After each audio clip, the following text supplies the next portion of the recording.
Welcome, everybody, to the R&R CatCast, a fan-based podcast focusing on Montana State athletics. We're two dudes named Ryan from the state of Washington talking about our dear Montana State. We hope you enjoy.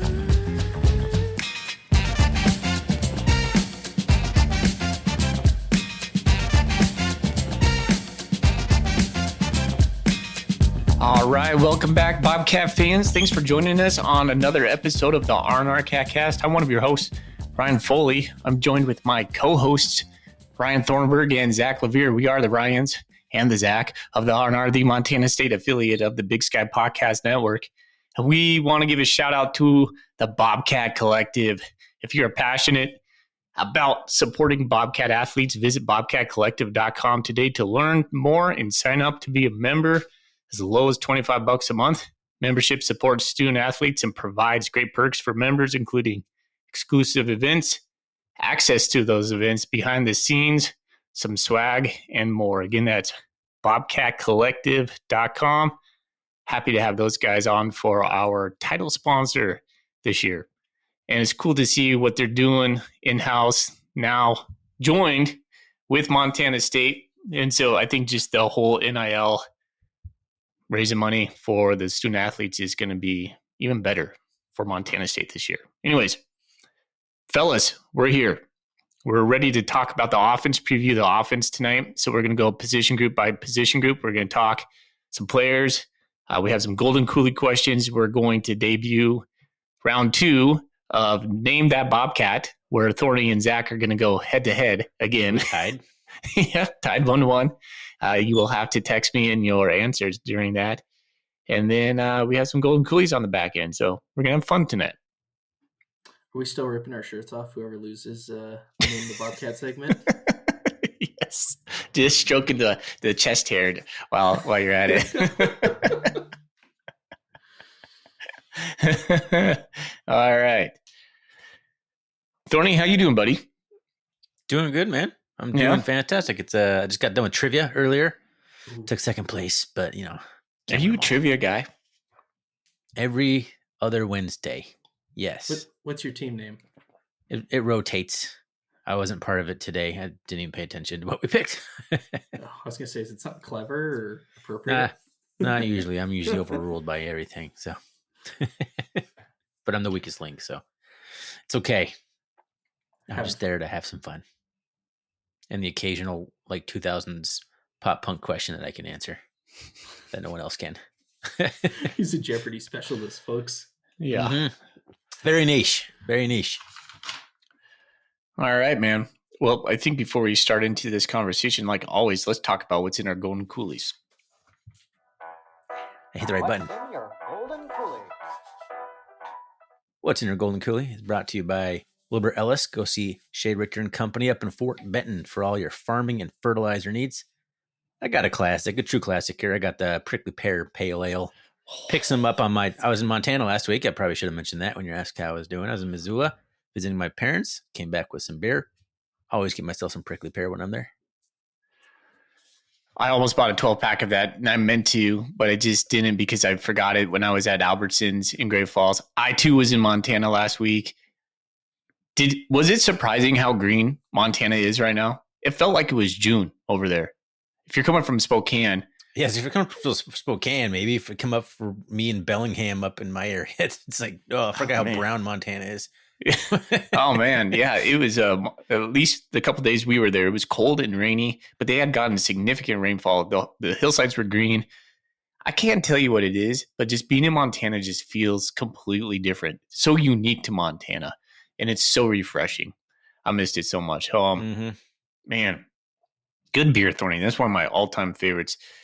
I was lamenting that I didn't pick that up, but for tonight, I have a Sierra Nevada, which is always one of my celebration beers, but here's it is. It's in the bottle, and I'm trying to drink more beers in the bottle. You can't find them as much anymore. It's more refreshing. So there you go. That's what I got. Well, I have to go to the airport tonight, so I am drinking my water with Mio out of this cool little Seattle Mariners cup. But yesterday, I had a few with our good friends over at Medicine River Brewing, and the Salmon Fly, it's a honey rye, is yeah. it's darn good. I haven't had it in a long time. I forgot about that one. Good. That has been a beer for quite a while. I mean, there's some OG Montana beers. You think of Moose Drool, you think of what's the one out of Belch and White? Mm-hmm. Pig's Ass Porter Pig's is Ass another Porter, one. And Salmon Fly Honey Rye and Copper John is another one that comes to mind where even back in the early 2000s, you were seeing them on the shelves. Bozone Amber. Bozone Amber. Yeah, That's there's another one. Cold Smoke, obviously, Moose Jewel. So there's quite a few that date way back before the craze of the craft beer. It's cool though. Nice. All right. Guys, football season is upon us, man. It is creeping up. I don't know if you've been catching all the media that's been put out. I feel like there's like 3-4 YouTube interviews each day with different players and coaches. It's hard. Have you guys been watching any of those? I never do, really. That's just not my thing. I don't watch a lot of those YouTube interviews. It's just never been something that's been particularly interesting to me. I watch some, but we're a program where I don't feel like I get a lot out of them. No, you know, we like I watch them and I'm like, I don't feel like I learned something new because we hold most of our cards so close to the chest, which is fine. That's pretty much where I'm at. Like, it's never anything juicy. So for years, I've been telling myself, well, you got to watch them because I always want to be like up to, if anybody says anything about anybody, I want to say, yeah, I saw that. I heard that. True. They say nothing of importance. It is the same stuff every single year. And so, camp is good.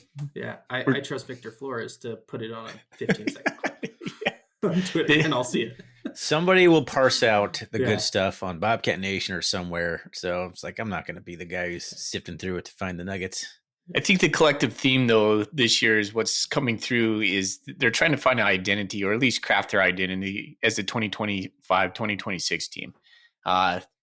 Everybody's saying, oh, all we hear about is all the seniors we lost. We want to be defined as this team. So that's what the common thread that's binding them all right now.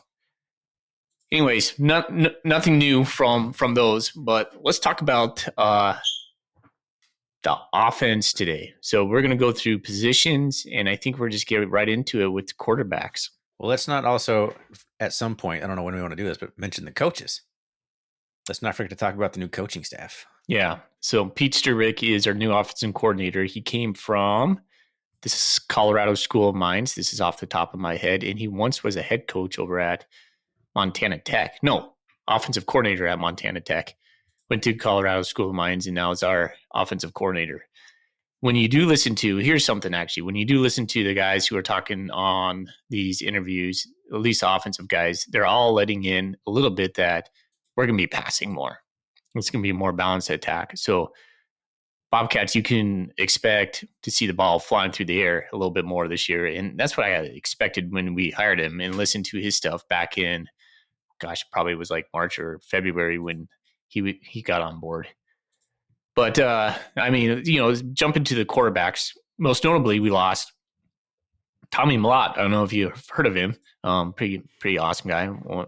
Walter Payton. No, not Walter Payton. Is it the Walter Payton Award winner? He won the Walter Payton, yeah. Yeah, Walter Payton. What am I thinking? Who's the Buck Buchanan? No, the freshman. The guy that threw a bad pass or whatever you remember Tommy the for. Rice?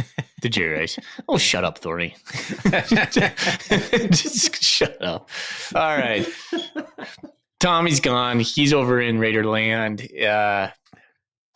So who we have some returning letterman, Patrick Duchesne, 6'2", 210 sophomore. Where's Patrick from? Somebody was asking me that this week, and I can't remember off the top of my head. Duchesne. Frenchtown? That's what I said. I'm hoping I'm right. Thorny, are you Florence. Florence? Okay. All right. Pretty I knew it close. was an F, but I was like, Yeah. Frenchtown? No, it's not right. Yeah, All right. Florence. And we also have Chance Wilson. So they were the only other two quarterbacks that were in the Bobcat. Chance actually is the only current Bobcat that's thrown a pass as a Bobcat, which is an interesting little There's tidbit. another one on the roster, but he's not a quarterback anymore. Yeah, we'll get to him. We'll get to him here in a moment. Let's see. So incoming transfer, we got Justin Lamson from Stanford, 6'2", 210. So I guess same size as Patrick Duchesne. Lamson has thrown 135 passes during his college career, not notable as a passer over at Stanford, more of a kind of a bruiser runner.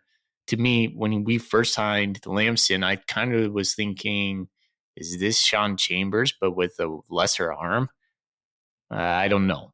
So and then we got some incoming freshmen. We got Graham Vegan, 6'6", and River Warren, who I still don't know what he looks like. There's still not a picture of him up there. I feel like the name's been in the program for almost a year and a half, so still don't know what River looks like.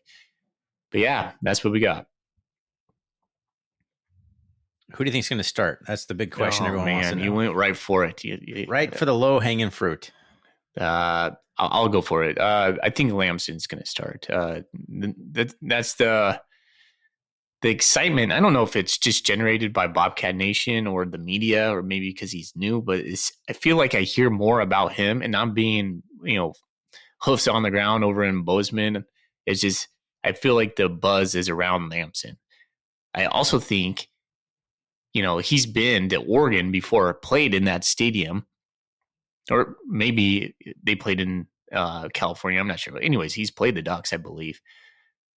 I think having him go into Autzen would probably be our best bet, just to have a guy who has felt that competition before. Yeah, we had a discussion in one of our preseason episodes about who we thought the starter would be. I want to say that I said Lamson, but Lamson wouldn't be the starter at the end of the year. But I'm kind of I'm starting to think that Lamson will be the starting quarterback for Oregon, and if he is what I think we're hearing, he looked like he's looking pretty good in the few practices he's done with Sturbick, new offensive coordinator, doing a little bit more opening up the passing game. I think he's got a real good shot to be a pretty solid Big Sky quarterback. I think we have 3 really good options, to be honest. Yeah. I look, it's a new era, no matter what, with Tommy gone. So you have 3 big-bodied guys who are of size. So at this point, I'm just going to trust the coaching staff. I don't know who's going to run out there in Eugene, but whoever does, I'm going to trust the coaching staff to make the best decision and, figure they know the most. I have no idea at this point. Do you think we have a chance to be more prolific passing the ball, throwing the ball downfield than we were with Tommy? Yes. What would you rate Tommy Mellott as strictly a throwing quarterback? Like out of 10, what would you give him? I was going to grade him C. So like a 7 C grade. Yeah. Yeah, I was thinking he just never threw over the field. Like, that was the biggest thing. He couldn't throw the ball over the middle of the field or sit in the pocket and do that. No, he got a lot better by the time he was a senior, but his pocket presence and his patience were just never quite what you wanted it to be. His arm is good enough, and he could throw the zip, and he was accurate enough, but I think his field vision, I'd give him like as high as an 8. Maybe he worked up his way up to like an 8, but everything, Tommy was a winner and one of the best Bobcats of all time for lots of other reasons besides his ability to throw the ball down the field. So I'm not trying to knock Tommy by any stretch here. I'm just saying I think there's an actual room for improvement throwing the football purely from just chucking the ball to a wide receiver. He was a non-traditional quarterback, which we love at Montana State. Do we? Some people do. A traditional quarterback. Some people do. What's the closest traditional quarterback we've had? Would it be Prukop? Oh, no. Like Denarius McGee, Travis Lulay? I mean, Prukop was a great runner, but he was also a guy who slung the ball over the field. I think he was like more of a both kind of situation. But other than that, it's been a bunch of running guys who can throw a little bit. Prukop had a legitimate arm. You telling me Troy Anderson wasn't a quarterback? Gosh. I'll fight you if you say that. What a ridiculous season of Bobcat lore. Oh, yeah. I actually forgot. Like, I was doing research today, and I forgot about Troy Anderson playing quarterback, to be honest. How could you forget? I don't know, man. That is a strange blip. It is but a strange blip. It was an exciting season for not always the best reasons. So here's an interesting stat from a little bit of hack research on my part. Tommy That's Mellott kind. amassed 5,810 yards of passing. What would you say Denarius McGee all-time leader has? 11,000. Yeah, it's over 11,000. There you Is go. it And really? yeah, and Travis Lulay was second with like 10,000 something, and so he doesn't even crack the top 10 as And far as passing. how many starts does he have compared to like McGee?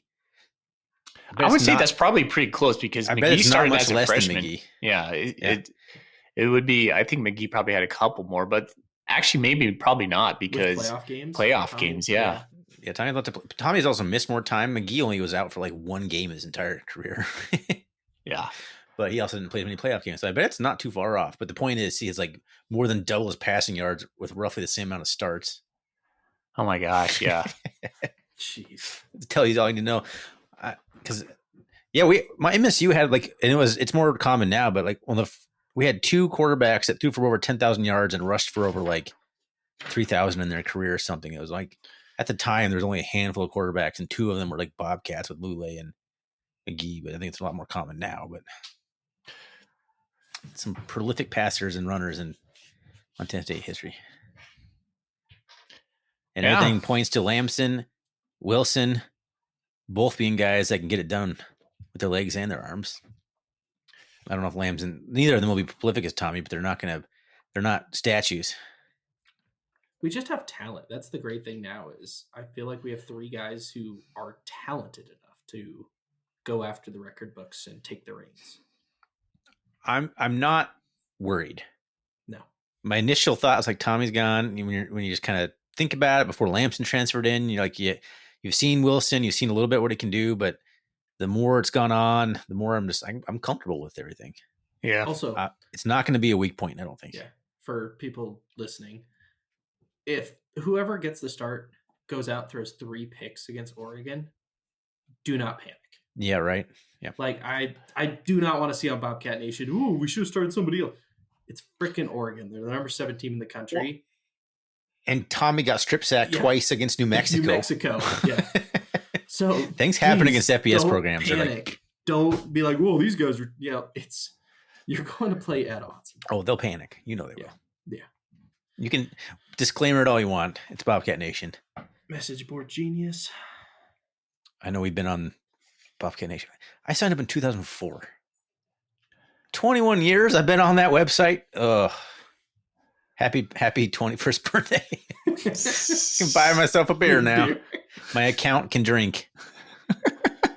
Celtic Cat can buy himself a beer now. Congratulations. Yuck. All right, fully O-line. Yeah. Okay. Let's see here. Any of those want to say about the quarterbacks before we wrap it up? Yeah, I did. I think like if you had to put some truth serum in me, I was rooting for Chance Wilson this whole time. I think it was also pretty cool to hear like with the idea of Montana State being led by another small town Montana guy, in Patrick Duchesne. Not that Butte is like small, but you guys know what I'm saying. Like there's something to be have when you're the Montana State Bobcats and you're led by a Montana guy at quarterback. That's always a cool thing. It's different. The one thing I'm kind of hoping for is whoever gets the job earns it and just takes it and seizes it. And that I hope the coaching staff just doesn't F it up, really, that they don't play mind games with these boys and like just let them cook essentially. Like the whole thing with Lamson coming in just for 1 year, like that doesn't feel like Bobcat football to me. That feels more like Grizzly football to me, as far as kind of like a transfer bring in. I don't want to like knock the guy because I might be like the biggest Justin Lamson fan at the end of the season. Who knows? It just feels like a grab where it doesn't feel like Montana State does that a lot in other positions. And so, I just wanted to air that out. I got to pepper in a funny Golden Coolie question on Twitter. This is pertinent right now. So while it's in my head, Carolina Bobcat asks us, Chili is so 2023. The wife's chili. What's the 2025 version things are spicy. What kind of pepper do you like under center this year? Jalapeno smooth heat, habanero hot heat. Is there a chili relleno option? So you guys think what kind of chili we want under our center this year? Yeah. Can I mix that up a little bit? I mean, I mixed the chilies. I got roasted for it. You're getting all right. You're getting 3 mini tacos from a taco stand. Mm-hmm. You're getting a carne asada one. You're getting a chicken one, and you're getting a pork one. Chicken tinga. What mini taco are you eating? I like it. I like Got it. 3 mini tacos in the little styrofoam holder.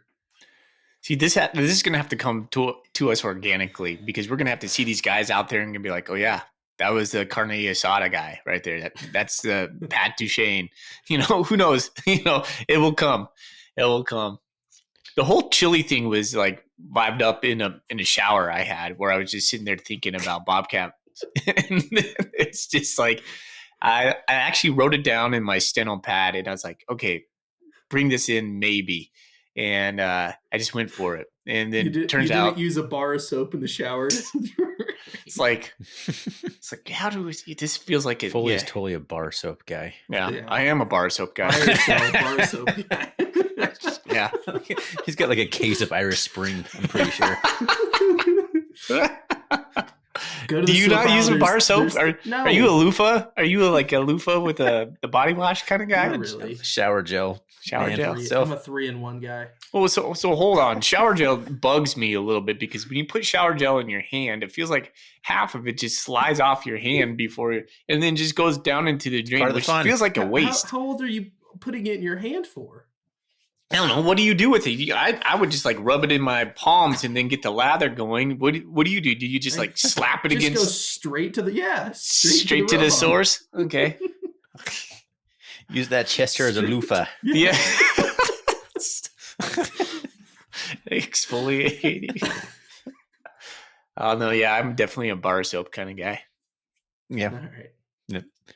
Anyway, I have an answer. I want an Anaheim pepper under center. You know, kind of mild but versatile. I had the luxury of looking at this before I blurted it out to you guys. I don't feel like I know my peppers well enough to make this call.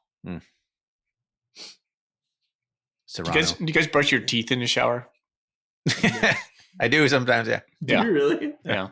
Every day. Then I leave my electric toothbrush in there and forget about it. Every day. All right. Good shower talk, guys. Yeah. Good, all right, let's talk offensive line. Thanks for the question. I'll have one more thing that I thought was kind of, don't know why I watched it, but the Grizz posted on Twitter a video of, it was like on their way out to practice, they had a board and like you could speak into the camera and it was like, shout out your hometown.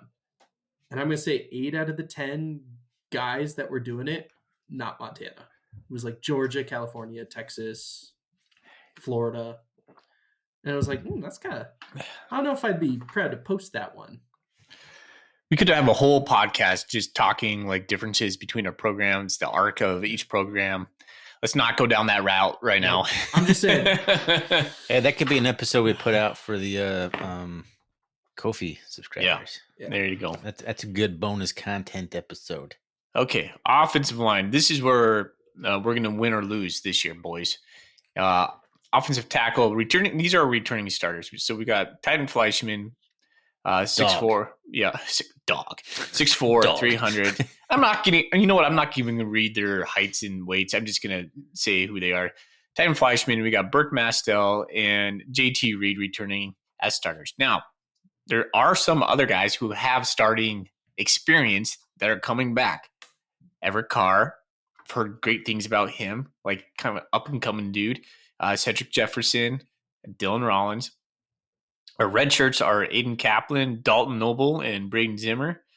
Other squad members, we have Samora Ezekiel, who's had some playing time, Jonathan Lumen, Tommy Nilsson, and Zach Nyland. We lost Connor Moore to Michigan State. Yeah. Cole Sane. I don't think Cole Sane had any more eligibility left in him, and Marcus Ware. I want to say Cole Sane did, and he chose not to for some reason. Really? That would have been like his 8th season of college football. Yeah, I know. That's crazy. I For some reason, I thought he did. And then Marcus Ware. Ooh, So, love that guy. and the new names that we will hear in probably like 3 years are guys named Nicholas Maloff, Nate Thornton, Ben Winters, and Vaughn Workis. And if you would ask me any of those guys who they were before today, I would have not known any of them. I don't recognize any of those. We do have a new offensive line coach, Matt Smith. It's a big deal. Yep. He was one of the interviews I really liked. He wants the offensive line, he kept saying it, to be violent. And I love that in my programs. I love violence in a football program. Toughness and violence go hand in hand. And give me some of that. Because if that's the mantra of our offensive line, absolutely. You need your offensive line to be some nasty SOBs. That's what Matt Smith is coaching these boys to do. I'm on board. Woo. He's exciting. I like him a lot. From my limited interactions with him already, I'm very excited and very high on him. The funny thing on here is the list that we're reading. Incoming transfers, none. Incoming freshmen, 1, 2, 3, 4. Yeah, that's you part of building the program from within. Yeah, especially in the trenches. No, and you know that half the guys aren't going to finish here, right? Because they're going to get opportunities to go somewhere else. And I like the fact that MSU seems to have embraced that. I wouldn't be surprised if that's kind of a pitch that they say, come play here for 2 or 3 years, develop, get yourself a P5 offer. I don't think there's anything wrong with that. It's not great. I mean, I would love it if they stuck around, but I think the reality is you can get some pretty good guys out of high school if they feel like they're going to have a chance to go to the next college level out of Montana State. I know it's not sexy to say, and you have these schools that say, we're quarterback U, we're DBU. We're kind of becoming the lineman U of the FCS. A little bit. Yeah. I know that's not the most attractive thing to say, but for winning ball games, I am perfectly okay being lineman U, and I love that.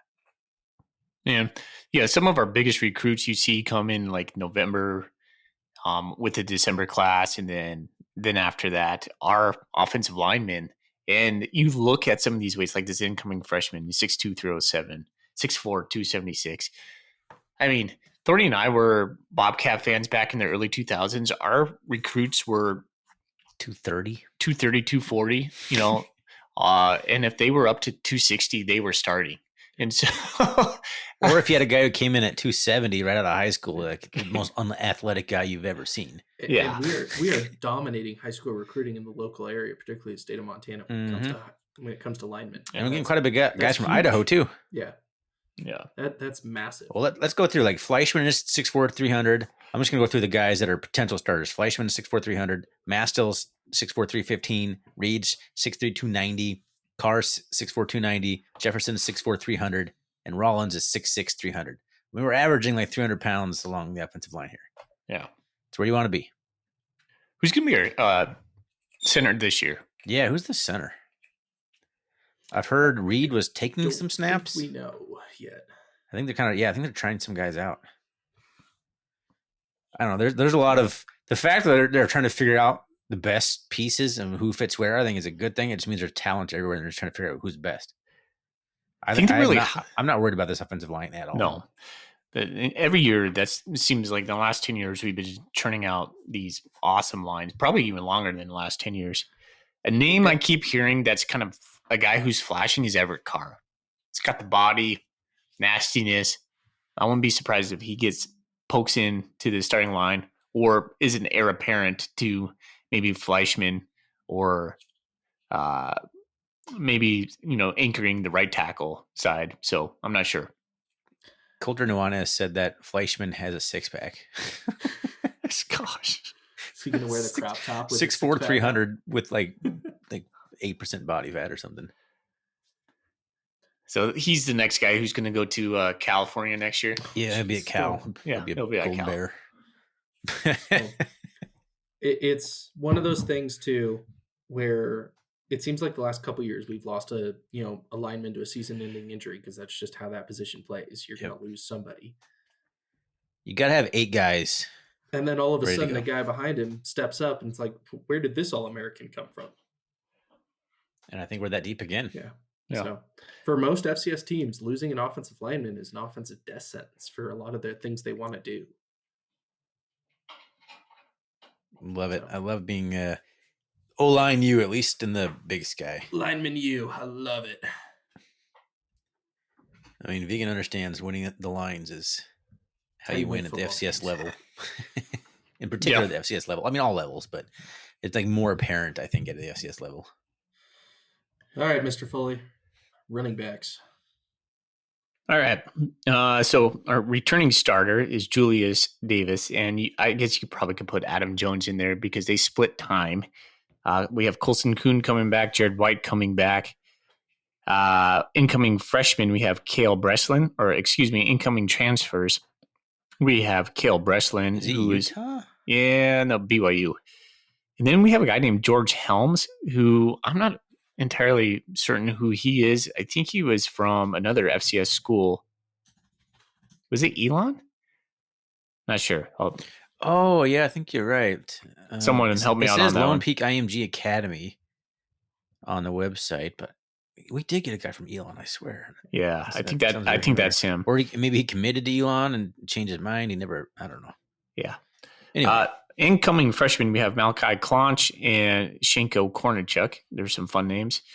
We did lose Scotty Humphrey. He had 14 starts. And we lost Elijah Elliott and Ontario Latin Henley.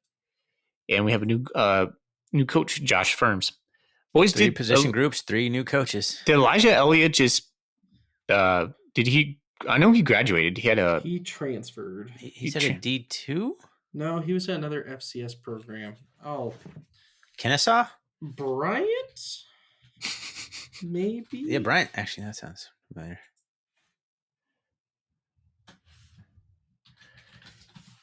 Come on, Google.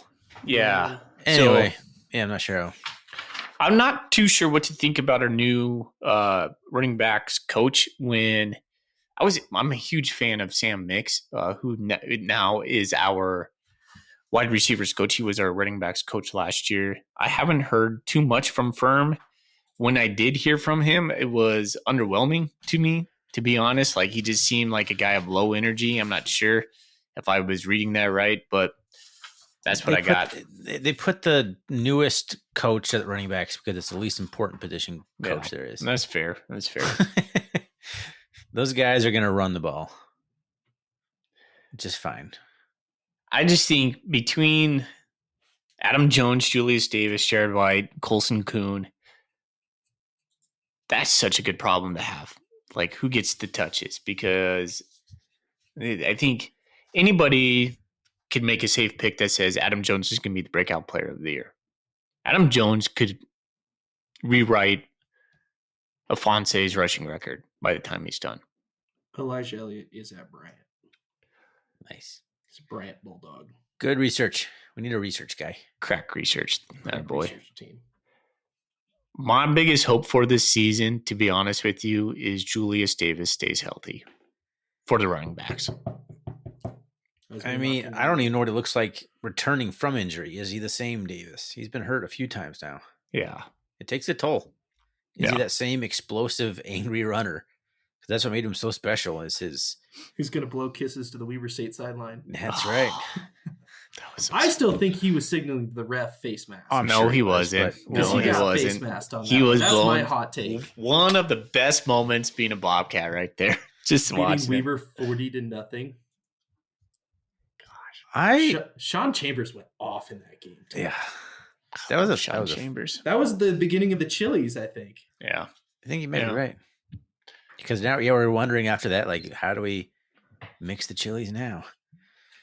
I'm not as ecstatic about this running group back room as I have been in the past.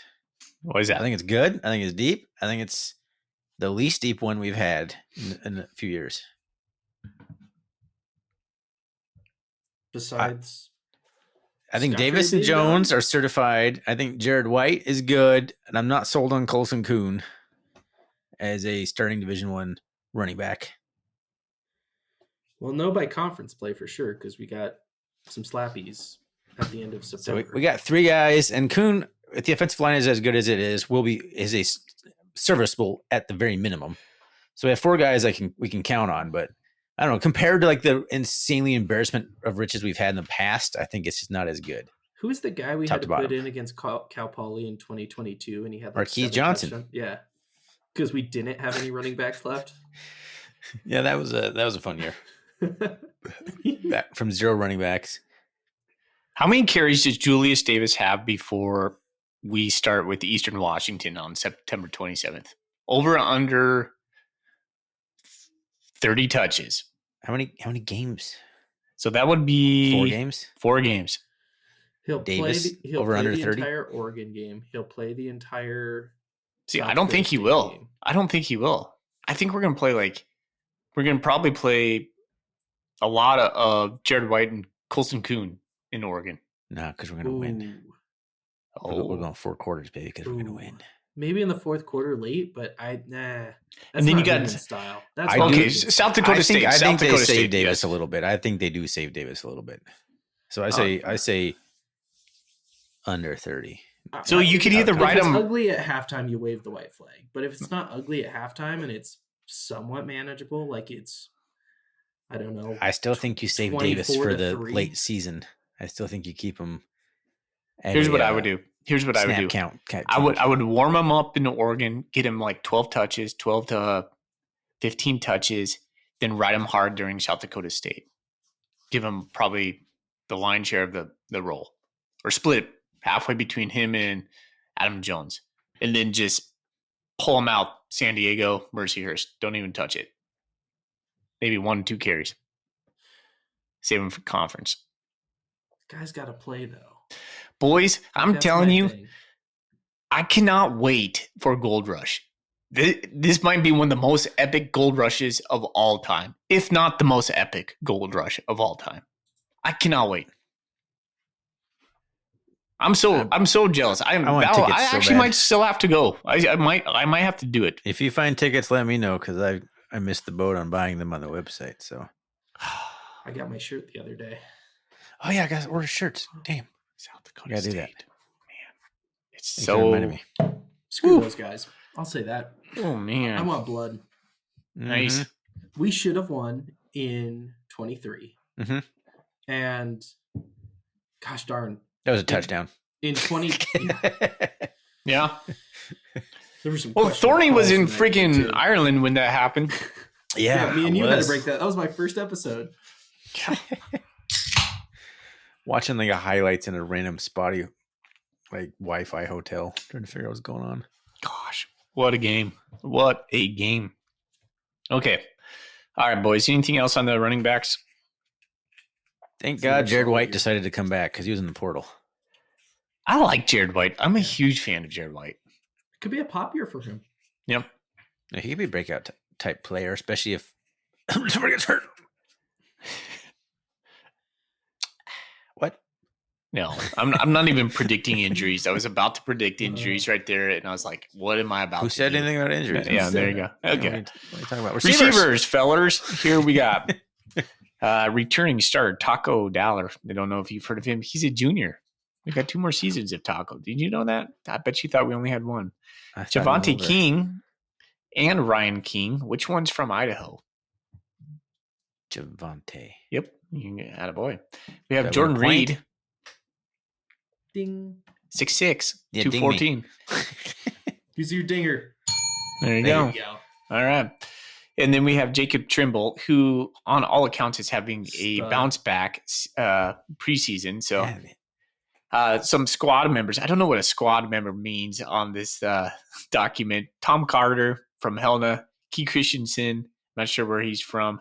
We have some red shirts, Dane Steele, another Steele boy. There you go. Jabez Mhm. Woods.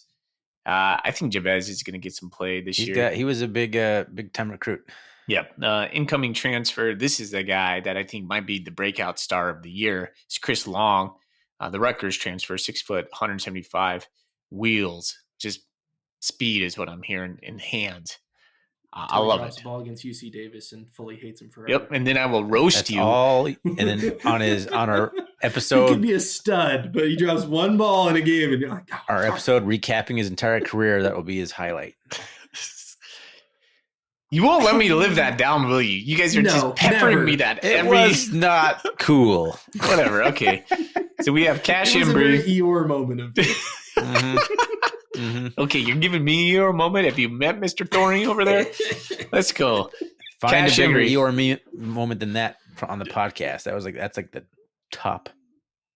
Wah, wah, wah, wah, wah, wah, Womp wah. womp, as my son would say. Dad, womp womp. All Do I right. still have it? Yeah. This is going off the rails.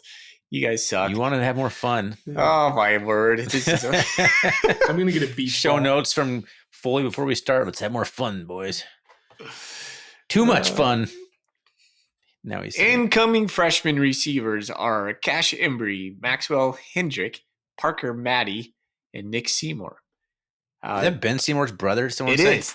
This good That's call. pretty Nice job, interesting. buddy. Nice job. So starters, we lost Delaniata Alexander, who's playing for Idaho. Idaho, love it, love it. Ty McCullough, Can who regret was that. a fantastic receiver that caught so many great balls. I don't know what Yeah, there you go. Talk about. We lost Zachary Dotson Green, Aiden Garrigan, and the receivers coach is Sam Mix, who's in his fifth season with MSU, quietly. Fifth season with MSU. Mhm. First as the wide receivers coach. Well-spoken coach, by the way. If you ever get a chance to listen to him, I think he has a bright future.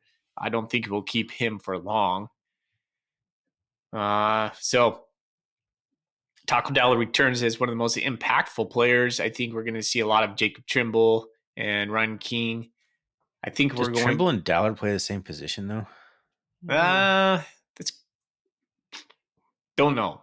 I feel like Wait. Trimble played more of the X and Z, and Dollar's definitely our slot, but who knows? I think Trimble will be a household name in Montana by the end of this year. Yeah, I mean, That's my hot take. I would say I'd almost pick him as my potential breakout Yeah. candidate because he had a really good freshman year. He was hurt all year last year, He right? had a great spring. I mean, he's a guy who can get himself open. He had a little bit of the dropsies as a freshman, but that's He's in the program. He's gonna be good. So between like Javante King, Ryan King, and Jordan Reed, you're 6'4", 6'4", 6'6". Got some dudes with some size. I mean, they present some challenges for a lot of the Big Sky defensive backs right there. That's good for us. Third down weapons right there. Yeah. But from what I've heard, everything that's coming out of camp is Chris Long is the man. Senior, 6 foot, 175. I think he's our Ty McCullough from last year. I haven't seen him catch a ball, but what I've heard is just straight speed, man. I love that. Can he be our Bryce Lance? Oh, why'd you?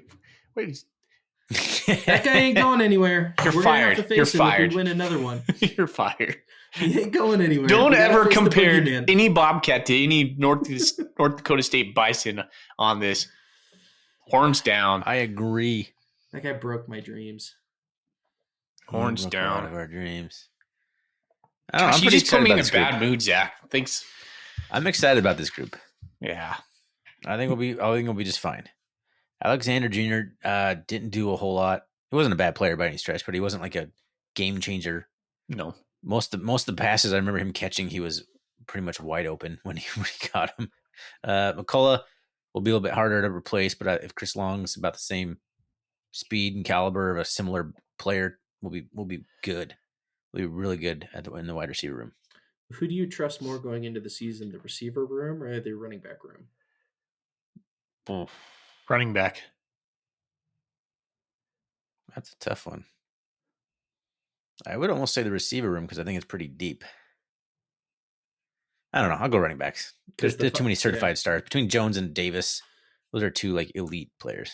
The final group we're going to talk about might be the one that I trust the most going into this year. All right, let's talk about them. Tight ends and fullbacks. All right, guys. So Do we actually returning have a fullback?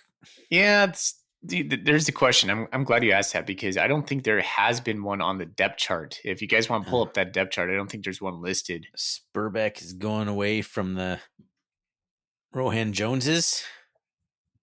So we still have our Derek returning Snells of letterman the world. are Hunter Provience and Rylan Schlepp. We have redshirts Thomas Buchanan, Rocky Lencioni, and Luvis Valson. Squad members returning is Luke Smith, and that one doesn't play any in my brain. I'm not sure who Luke Smith is. Incoming freshmen, we have Carter Koch, Carter Kernow, and Tommy Springman.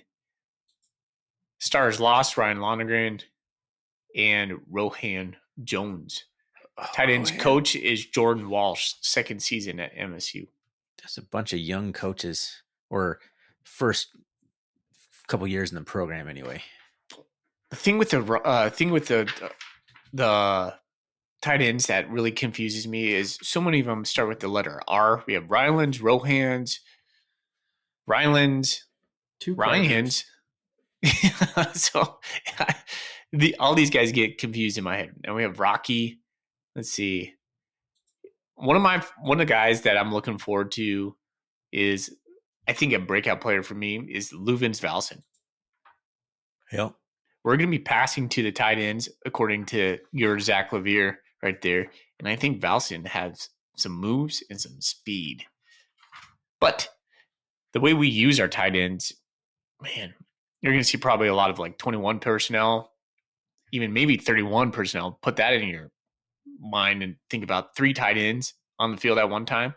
Let's do it. Is Valson more of a H-back type guy? Yeah. Is he going to be that? Who is that big running back that we had from Texas? With McGee? Era. Yeah. Yeah. What was that guy's name?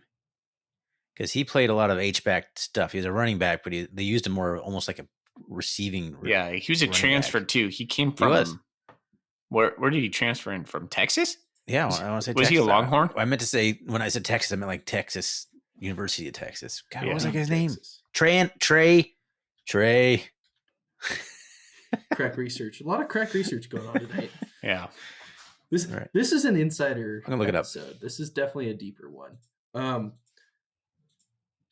Foley, in your Name That Cat segment that you like to do, it's coming up. I think Ryan Lonergan will be one of those random cats that you'll be like, name a random bobcat from 20 years ago. And for me, I think Ryan Lonergan's going to be one of my random favorite bobcats. Yeah. Was just local kid in the program for a long time and made the most of his year starting. Che Robinson. There it is. 6'1", 221. It's almost the exact same size. Sorry. That catch he had down the field in the national championship game and then the 2-point conversion, man. Ugh. Love that dude. The way the Montana State Bobcats use their tight ends is so interesting and so awesome and dynamic. I would say if you were a kid who's becoming a tight end and you got recruited by Montana State, what a fantastic program to go to, because you are so dynamic. You're not just going to be a blocker. They're going to have you motioning. They're going to have you blocking. They're going to have you catching. They're going to have you doing anything, really. Sometimes throwing a pass, tight end to tight end. Yeah. In a big time game, it's an exciting position for sure. One of the most dynamic positions I can think of, because I really think there's 2 types of guys we have. We have inline blockers and your H-backs, right? And how we disperse them and mix them on the lines, use them in our packages. And if you're Sturbick, you're just salivating because you have so many options, absolutely so many options. I'm really excited about this group. I'm excited about all of our pass catchers between receivers and tight ends. Yeah. This conversation has made me feel more confident about our offense. I'm glad. I'm glad. All right, guys. So there it is, offense, man. That's what we got going on, and it's cool. I think that was a fun conversation. I got some buy or sells on the offense that we'll have. Let's move into the buy or sells now. Do you want me to do some Golden Coolie questions that relate to the offense, or do you want to do buy or sells first? Let's do the buy or sells first, and then we'll do Golden Coolies at the end. All right. Okay, Zach, you're going to be first on this. Okay, so I'm going to ask you the first one, and then I'll ask the second one for Thorny. All right, buy or sell? Ooh, this comes from a debate that was on Bobcat Nation today. Zach, I don't know if you're going to know this because I know you weren't watching Bobcat football at that moment in time. But if the game is on the line, buy or sell, you're picking Malott over Travis Lulay. Ooh, that's a tough one. Game is on the line. So just to, I don't know if what you know about Travis Lulay. He was. Don't give him any hints. I mean, I've seen the old games. I've seen what Lulay did. If you want to, you could substitute maybe even Denarius McGee where Lulay is at. Because that, to me, they were kind of a similar style quarterback. It's not heresy to say that Lulay was a more versatile quarterback than Malott. Therefore, if the game's on the line, I would probably pick Lulay because all right, you want my Eeyore moment? You're selling. Tommy Malott getting sacked against Idaho at Idaho to drag us out of field goal range. There's my Eeyore moment. Probably Lulay. I just think he had a little better passing and field vision. People are going to hate us on this podcast. Yeah. They're going to be like the R&R. They just hated Tommy Malott the whole time. We didn't, though. That's the thing. We gave him his flower. It's just one of those things where it's like you're asking me what I want. Yeah, no. All right. Selling. So you're selling Malott over Lulay in games on the line. Did Tommy ever have a true... Maybe there is an answer to this. Maybe it's just stupid, but did Tommy ever have a true come-from-behind victory? In like Mexico. Game-winning drive. Is it NAU? New Mexico's a good one. That was more of an Adam Jones comeback, I thought. The last drive was... Yeah, the last drive was pretty... He just surgically diced him. That was a good drive. All right, Thorny. Buy or sell. Game on the line. I'm taking Malott over Lulay. Selling it. Give me Lulay. Yeah. And I'm also selling... Lulay was a master at the comeback. That's like what he was known for. Yeah, absolutely. So, selling that 3-0. Okay. Okay, let's see. I'll save my non-football one for last. Zach, buy or sell, we will have a 1,000-yard receiver this year. Last one we had, I believe, was Lance McCutcheon in 2021. He had 1,219 yards. Elvis Akpla before him was 2011, had 1,145 yards. No one in between? This is tough because not even Cassis? Yeah, no. We got three really good receivers, I think, to start, and our tight end room is deep. So the thought is there enough to go around, but also we're going to be throwing the ball more this year. Yeah. This was a great question. I'm going to say yes. And I'm going to say there's another one that's just shy of. Ooh, okay. We're going to buy it. Thorny, buy or sell, we're going to have a 1,000-yard receiver this year. Buying it because we're going to play like at least 15 games. Ooh. Ryan. 12-game regular season. It's a numbers game, baby. I'm on the fence. Yeah, I'm going to buy. Just with the fact that I know we're going to be passing the ball more this year. I think there will be could be Jacob Trimble, to be honest with you. It could be one of those guys that you're like, didn't see that one coming. Buy. All right, 3-0, we're buying that one. All right, fellas. Thorny, I'm going to go to you on this one first. Buy or sell, the Cats will average over 40 points per game this year. Last year, we averaged 40.75. Ooh, selling it. Ooh. Just a gut feel on that one? Just a gut feel. Okay. I think we got 2 tougher games. It's a tougher start to the schedule than last year.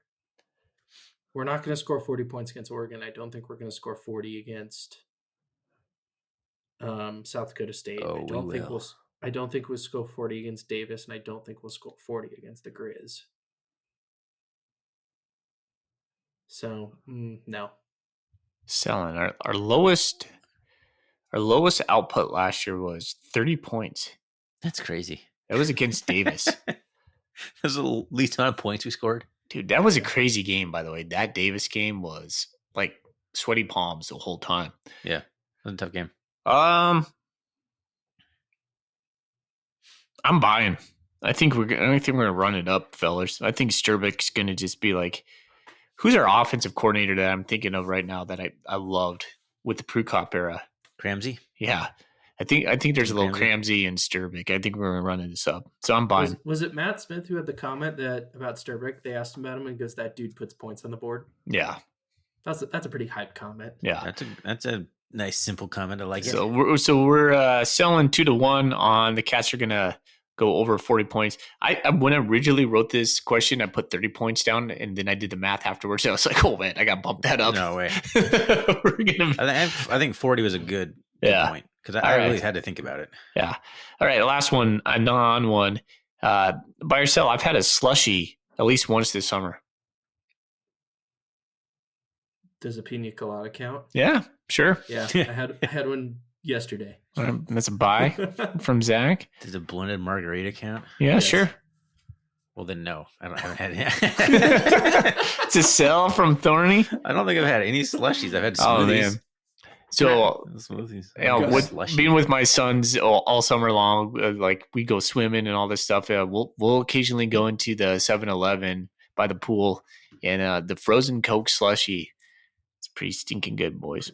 It's pretty stinking good. All right, so we're buying 2-1. Then we've had a slushy in my life this summer. All right, boys, there is our buy or sell. I've got one more for you. Okay. It's non-Bobcat related. Yeah. I just moved into a new place. I have some deck furniture I got. I have some wicker chairs that I'm currently painting because they are turquoise. And I'm painting them brown. Buy or sell, old man activity, painting chairs, because I feel really old, and I've had multiple people make comments. I'm going to say buy its old man activity only because it's a wicker chair. Yeah. Somehow that's even like more old man-y. See, I think I'm going to sell. This feels very like home and garden, like TV to me. Like this feels like this could be a... Like I did research mid-30s and like asked for help. Hipster girl trying to like make a home and garden show, and this feels very I hate to say it, maybe feminine. I look for new cushions for these things. I want to drink beers on these chairs. Yeah. Okay. All right. Maybe feminine's not the right word. It just feels like this should be like somebody's tackling this project and they're having tea and talking about like how annoying their husbands are or something like that. So there you go. Speaking of feminine, do we need to talk about our giant new flagpole we have outside the stadium? What a good big pole. Big pole. Massive new pole outside. There's lots of jokes being made in the text chat about that. Big old shaft. All right. Before we get to the Golden Coolies, giant shafts all around Montana State. What do you think about the 41 flag hanging on it, though? Yeah, 41 flag. Some people on Bobcat Nation were a little bit ticked about that. They're like, we're just copying the Grizz. What do you think? We've been doing the 41 thing for years. Why not go full in on it? Yeah, I don't care. They don't do 41. They do a random 37 that nobody knows what it means. No. The 41 actually has some meaning behind it. It's a cool program builder thing. Just because some random dude gave his jersey to another dude 40 years ago, cool. 41 does have meaning behind it. I do like that. We also have a player that wears 41 because of the state. And yeah, that's maybe why we're getting more players from our actual state. And we don't play petty games with our legacy number. Sorry. All right, fellas. Love it. Love everything you just said. Boom. All our facts. No. Anything they do to improve the look of the stadium, all the stadium upgrades, I'm for it. Put the biggest freaking flagpole up there in the state of Montana. They should run an FTG flag up there too. That'd be awesome. Just waving in the wind the whole time. FTG. I love it. All right. And R&R CatCast. Yeah. You know, it's funny because Thorny and I are not huge FTG like people. Like that's not something we like chant or like, you know, put on like we're just like not that guy, but like No. having a flag up there, like in the stadium, that would be pretty cool. That would be really badass. All right. All right, boys, get your phones ready because you're going to have to text me your answer on this. We Ready. named that cat last week or 2 weeks ago. Thorny and Zach both got the right answer. And here's what I'm going to do. I'm going to ding the bell for whoever answers correctly. So when Thorny comes in, if he gets the answer correctly, I will ding the bell. If Zach goes in and he gets the answer correctly, I will also ding the bell. So create a little suspense when we're doing Do we this. have a buzzer? Thorny. Okay. All right. We don't have a buzzer, but all right. So I'm going to read this guy's bio, and I'm going to give you 4 players who could be, and text me your answer. In 2024, this gentleman earned second team All Big Sky honors, fourth on the team with 49 tackles, including 6 for a loss, 8 total tackles with 2 sacks in the Montana and UT Martin games. Earned second team All Big Sky honors, fourth on the team with 49 tackles, including 6 for a loss, 8 total tackles with 2 sacks in the Montana and UT Martin games. Those are big games to get sacks, fellas. All right. Is this You Bryce? give us the hometown? No, I'm not going to give it to you this time. Is this Bryce Grebe? Is it Paul Barat? Is it Kenneth Iden? Or is it Alec Eckert?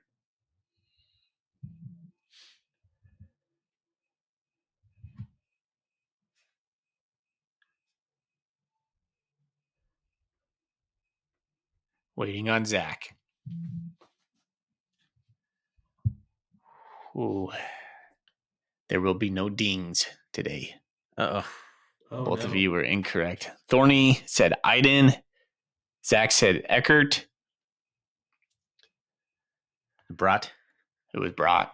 Yeah. Really? I almost It's picked Brat. Brat. That's Brat. The UT Martin game threw me off. I figured it would be like another game for Brat. All right. Both of you guys remained. It's tied 1-1. Battle rages on. Next time. The shirt stay on. Had to ding it. All right, Thorny. Let's get into some golden coolie questions to get out of here. And Zach, you can dip out whenever you need to if you need to take off here.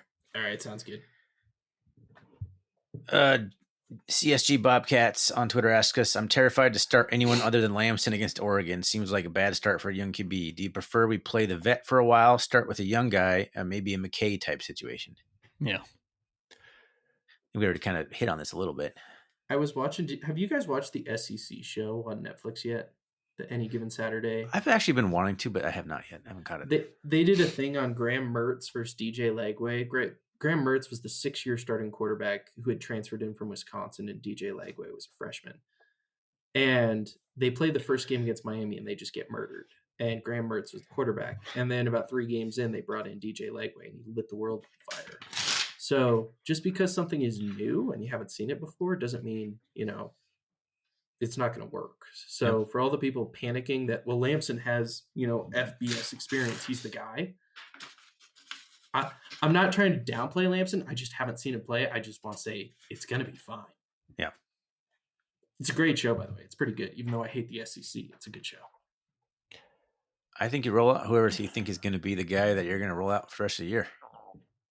So if you think Lamson's your guy, then you roll out Lamson.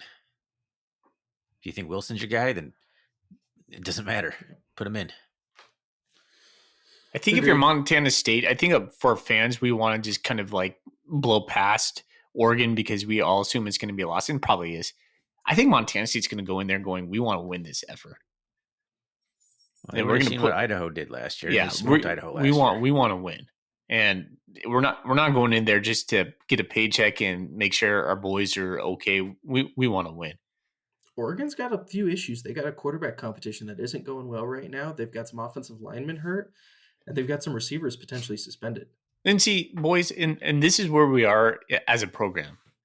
Because if North Dakota State was going into Oregon, everybody would be going, "Oh, the Bison are going to go in there, and they might shock them." Oregon's on upset watch. Mhm. Yes, Yep. the same needs to be with us.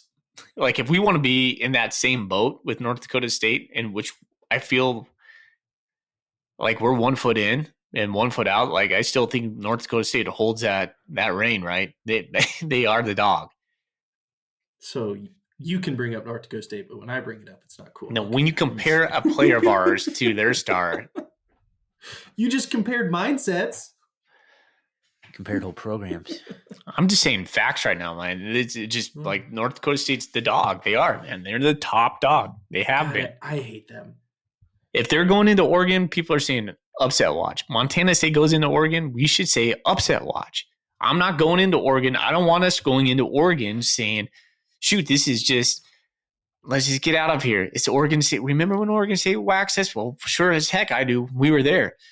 No, I want to go in, make it close, win, whatever. Like I want to compete. I want to compete. That's what I really want. Yeah. So I want the Cats to come in with the mindset that it's not like glorified scrimmage and they're figuring things out.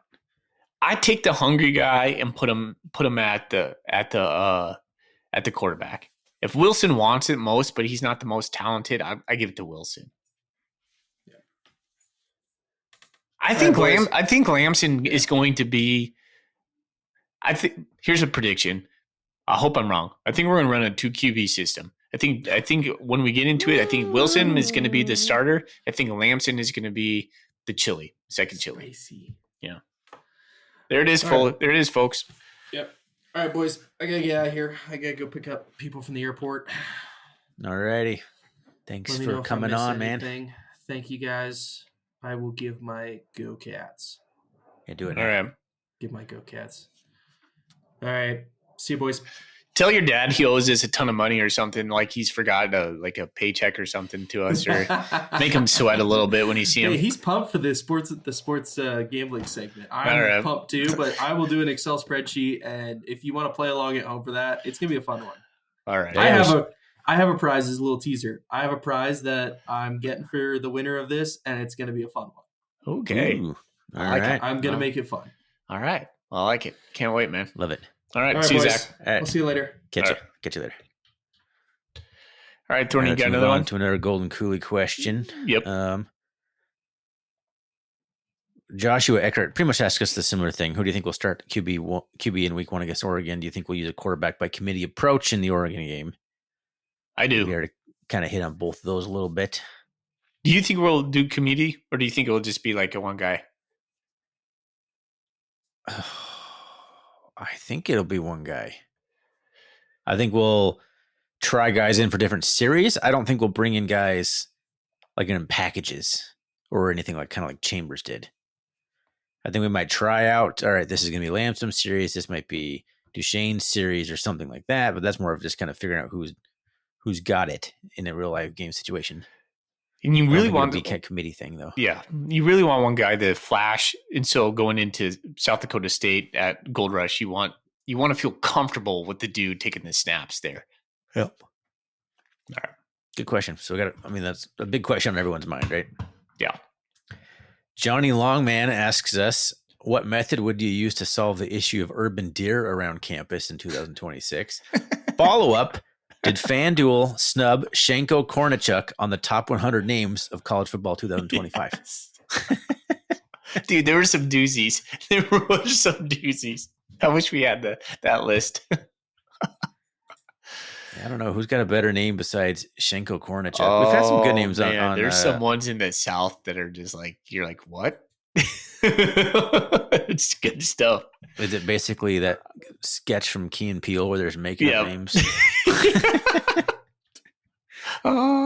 If you don't know, will be relevant forever. Yeah, that's such a good one. Shontavious Lanquavius. Dorsal fin Montucky. But I have no idea how to solve a deer problem. Oh, we have tons of deer in our neighborhood. Can't do anything about it. No, they eat your plants, and I had them in Helena. They ate we had a crab apple tree. They just ate them. Like what? Not much you can do about it. You bring in a predator. That's what you do. You plant a mountain lion strategically on campus. Okay.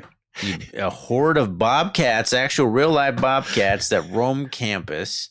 They have collars on so they can only go X amount of distance, kind of like, the invisible fence thing.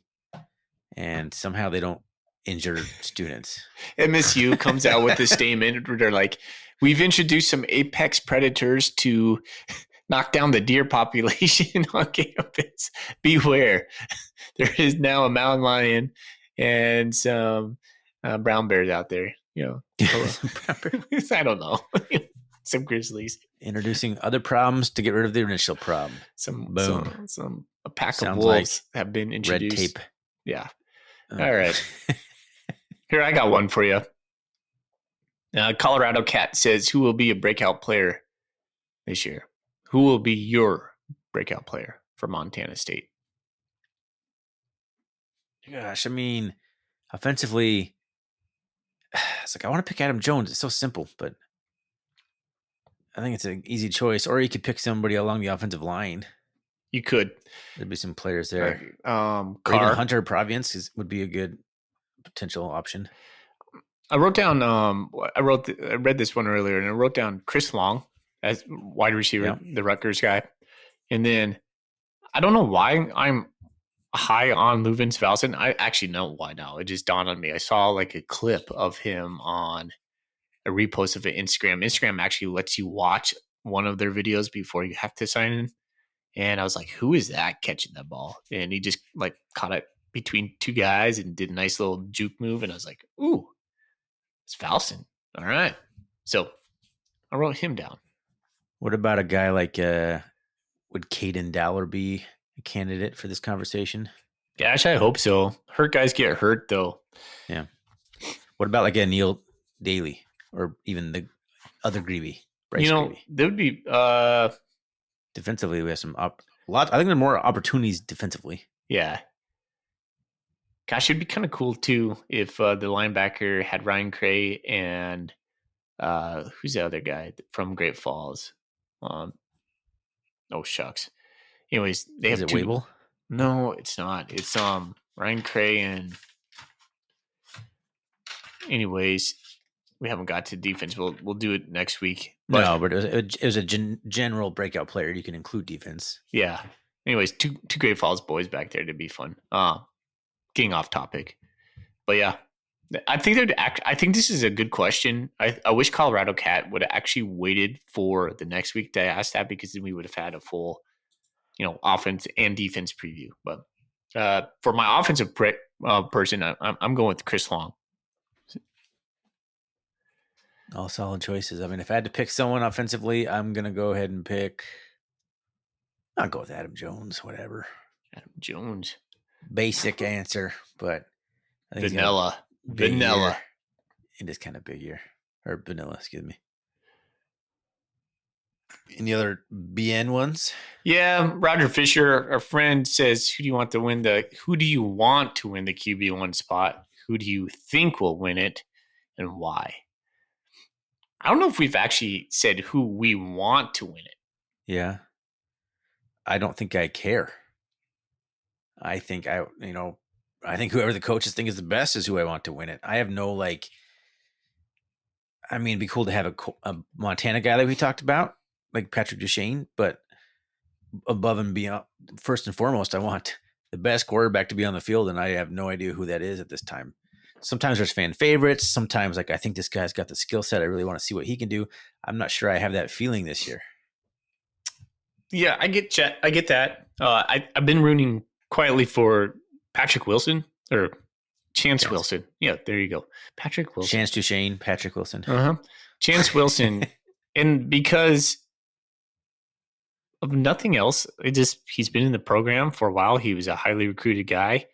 He was the guy that got the backup snaps last year. And I like the idea of a meritocracy where you work hard enough, you get better, you get your chance. I can get behind that. That's a good answer. Yeah. So you want guys that have earned it. Mm-hmm, and not saying Lanston wouldn't have earned it if he wins, but Wilson has been putting in the time at Montana State. Yeah. And you want to reward guys, especially in today's environment where guys transfer out. You want to reward the guys who don't. 100%. So I get that. That's a good answer. All right, Fisher. Thanks, Roger. Let's see. Longtime Cat says, who gets most reps against the Ducks at running back? Oof. Gosh, I feel like you want to answer someone like Jared White. For some reason, my first thought went to Colson Kuhn. Yeah, it's like, Davis will get his, the snap count him. Unless we're like in the game, I think they'll ride all the way through. But otherwise, I think it's going to be like, all right, get Davis and protect Davis, protect Jones, and then White will be like the last quarter and a half. Yeah. That's a tough one, man. That is a tough one. I don't know. If we're competitive I think the main guys will get lots of reps. We're not going to sub out guys just because it's the third quarter and that was the plan. No, if we're in the game, I think the coaches keep riding it. How do you think the coaches are going to approach that game? I mean, we just talked about, Ryan Foley wants us to go in there expecting to win. Historically, I thought Vigen was a guy who would go into these games and just use them as kind of training type things. I don't know if I believe that anymore. I think we're going to go in there and try and win the game. We won't show maybe a lot, but we're not going to try. And I think we will be very competitive and compete hard. Yeah. At the same time, knowing full well that the next week is South Dakota State Gold Rush, right? That feels hard for me to put in balance. Yeah. Because I could totally get behind the idea of a coach going, guys, it's Oregon in Autzen, opening day. We know we probably know what's coming up, but we know what we have coming up next week. And so we're going to not mail this one in, but we're going to mail it in. Well, like I said, I think if it's competitive, we'll keep the pedal on the metal, but I think if it becomes clear, that I think we'll definitely pull back pretty quick. Yeah. To me, this feels like a closed door conversation with the coaches. Like, I could see Vigen saying, guys, if we're in it after a quarter and a half, here's our plan. If we're not, here's our plan. Oh, let me put it this way. 1-1 with a victory over Oregon and a loss to South Dakota State. That ain't a bad place to be. Nope. You beat Oregon, losing to South Dakota State is not the end of the world. Would you rather beat Oregon and lose to South Dakota State, or would you rather lose to Oregon and beat South Dakota State? I'd rather lose to Oregon and beat South Dakota State. Yeah, same. That's just my personal, what would be most gratifying. I mean, if we beat Oregon, that's probably one of the biggest wins in Montana State history. No doubt. So I don't know. Beating Oregon would be ridiculously big for the program. We'd make it so much publicity for it. Yeah, but there wouldn't be like long-lasting benefits of that. I think it would just be like shocking. It would for sure be shocking. However, fast forward to December, and then they're talking about, hey, Montana State seeding, and they're like, oh, they beat Oregon, but they lost to South Dakota State. That feels quite different if you lost to Oregon and beat South Dakota State, because then South Dakota State's in conversation at the end of this year. So, yeah, I think, yeah. I don't know. That's an interesting question. Yeah. All right. I think that's it on Bobcat Nation. There was a lot of mucking it up about Winifred, Montana, which is, I enjoy it. I went down that rabbit hole for a while. That's pretty cool. But I think those were the questions. I feel like I'm missing one. At least one more on Twitter. Yeah, what do we got? I think I got all of them except for one. No, there's another one. So we got a couple more. Brendan Henshaw asks Brendan Henshaw asks us, which, if any, parts of the offense do you see taking a leap forward? I personally think the passing game and receivers will be improved upon and utilized more under Sturbeck. Yeah, same. I think that's same. Yeah, same. I'm pretty excited about the wide receiver group, and I think the quarterback in terms of throwing the ball can definitely take a leap forward. Yeah, 100%. I think we will see different plays on third down. You will start to see more passes over the middle, and I'm pretty excited about that. Tight ends, throw it to the tight ends. When it's 3rd and 3, And I'm sure we can run for it, but we might be able to get 5 to 7 on a little out route or, little scoop route over the middle. Danny Dan, my man, kind of asked us in the season long question: how will the running back carries be doled out between Jones, White, and Davis? Gosh, that's a tough one. That's a really tough one. It's hard to He's say. thinking 50-20, 15-15 for Jones, White, Davis, and then Kuhn and the rest of the bunch.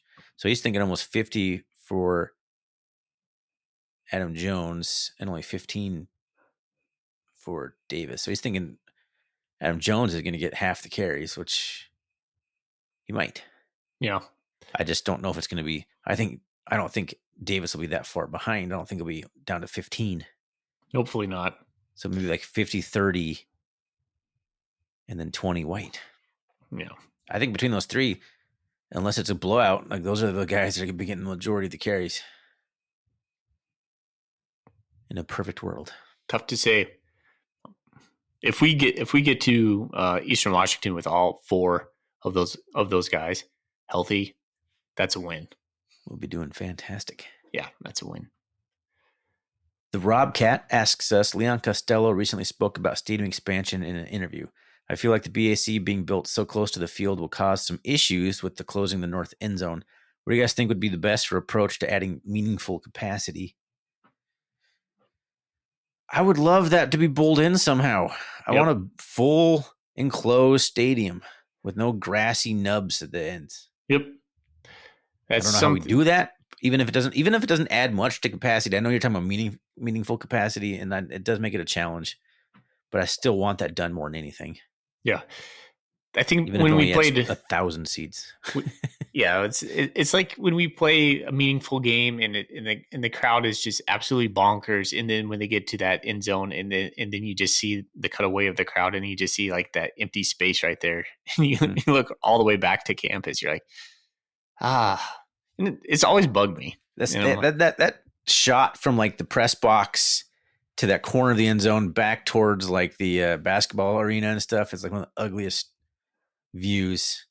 And I hate it. It looks bad on TV. Mm-hmm. Bowl it in so there's just bodies and seats everywhere. Yep, exactly. 100%. You and I are so in concert with that.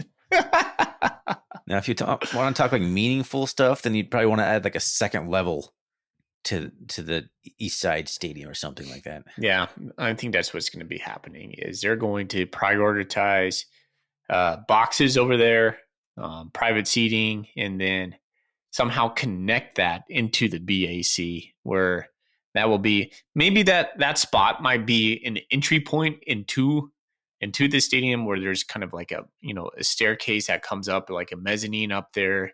Could be kind of a cool thing. But yeah, they gotta, out of all the sections of Montana State's stadium, that one gets a ton of airtime because it is where it is, where the TV cameras are at, and it's just right there. And it makes our stadium look on television just kind of janky at that moment. Yeah, you pan around, it's like, oh, it's an awesome, legitimate college venue, and you pan over there, I'm like, okay. Yeah, that one, like 10%. It's probably like 10% of the stadium, but it gets a lot of airtime. So it just bugs me. It looks better than it used to with the BAC, and then even the little container end zone thingies down there, but it's still not good. That's a good question, though. I like that question. I think everything we have on Twitter, Bobcats Football Blitz asks us about the defense. We will put a pin in that, and because we're talking about offense, but we will definitely ask that if the defense will be elite or just really good. Ooh, good question. Yeah, or it'll be scary good. Scary good. The buzzword for a long time on Egriz. You gotta remember. You gotta be old school to get some of these references. Gosh, dang. It is message boards for 21 years. God. Yeah. Half my life. I'm 42. That's fun. So you were on in what, 2025 or 2005? I think I registered April 1st, 2004 on Bobcat Nation. Yeah. You're past it. Mine looks like June 7th, 2007. Yep. Thursday, April 1st, 2024 at 10:55 in the morning. I created this account. Skipping class. trying to get close to your finals. You're like, screw it. I'm going to go on to this Bobcat Nation. Probably exactly right. 2004. I was good in 2004. I was on track. The years before were a little bit sloppier. All right, I was Tony. rebranded Ryan. Hey, man, let's pick a golden coolie winner from Twitter land. I mean, I like the chili one. It's always good to bring back the chili. Shows you've been listening to the show. What else do we have that was good? The stadium expansion one is good. Yeah. So what do you want to choose between the two? I'll let you choose, man. I'm going to go with the stadium expansion one. Woo! The Robcat. Robcat. Like it. Rob Moonboy. This is at BOI. Boy. Boy. Yeah, boy. Yeah, I'm old. We're getting there. We're getting there. Well, good job. Reach out. If you don't already have one, if you want another one, or if you want to designate it to go to someone else in your life, we'll make it happen. Yep. If you reach out to Tony on a message to him, he can get it to me and I'll get it in the mail. Easy peasy. Easy peasy. You can always find us if you always want to buy a Kui. You can, we'll give you one. But if you want to support the show, you can go to Ko-Fi. What is it? KOFI.com/RRCatcast. Is that what it is? KOFI.com. Nope. Okay. We're super good.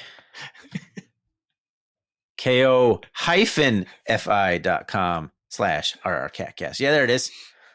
You can subscribe, support the show on a monthly basis, or you can just purchase a Kui. I want to say it's $5. Yeah, it is. It's like a $5 donation. Yeah, basically. So if you want one and support the show, that's a solid option for you. That was fun. Zach is gone, so I can still say thanks to Zach for coming on the show and helping us out and talking some Bobcat football. It's fun having him on and looking forward to having him on for the rest of the season. Yep. As a regular contributor. It's a good guy. Anything else you want to say about tonight's episode? I had a lot of fun. That's a goal for me this year, is to have a lot of fun on the pod this year. I know people if you're just listening, this is our 8th season. So this is not it's not a new adventure for us. And so no. I feel like this is the season for me to have the most fun. So you're going to get a more unfiltered Foley throughout the season. There you go. You might even say a swear. Hot takey. No apologetics. Yeah, there you go. I don't know. I love it when you dig into something. Yeah. Especially when you're wrong. It's fun. Yeah, which I am most of the time. My wife would tell you that easily. But it's the confidence and the doubling down that's important. Dig in those heels. That's right. Well, you can always find us also on rrcatcast.com. Shoot us an email, goldencooliequestions@gmail.com. You don't have to send the questions on Bobcat Nation or Twitter. Those are options. Twitter is rrcatcast, Bobcat Nation, recurring thread we have going there. I am Celtic Cat. He is Common Cat. All right. I don't think there's anything else we need to say. That was a fun episode talking about the offense. We'll be talking about the defense, next week? Yep. And then we have a preview for our first game against the Oregon Ducks. It is coming up. Woo! We're going to be pretty much weekly episodes from here until friggin' February. Yep. So lock in. You're welcome. Get yourself a golden coolie so you can drink along with us on this adventure. Foley, let's get out of here, man. Go Cats. Go Cats.